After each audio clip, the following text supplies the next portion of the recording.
Live from the world's capital markets, here are the latest financial headlines brought to you by News Factory. Hello and welcome to Friday's Daily Financial Report. The dollar-yen pair rose 0.3% in the last session.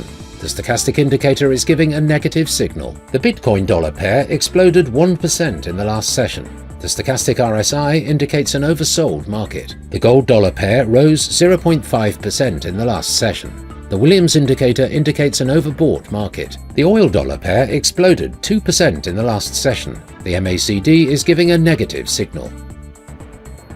And now let's hear what our chief analyst picked up for us today. The number of Americans filing new applications for jobless benefits slipped last week, but re-employment opportunities for laid-off workers are becoming more scarce, a sign that the unemployment rate probably remained elevated in August. Inflows into Ether exchange-traded funds have turned positive for the first time in over 2 weeks.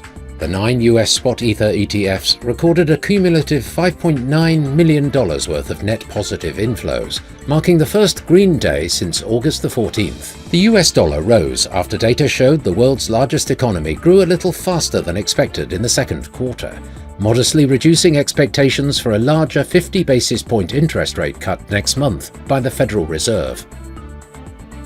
Those were today's major economic events, and now moving on to world financial headlines.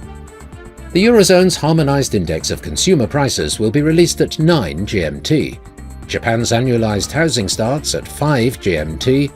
The US personal income at 12:30 GMT. The US personal spending will be released at 12:30 GMT.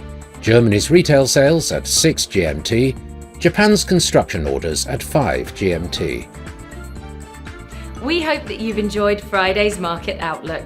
On behalf of all of us here, we wish you a productive trading day.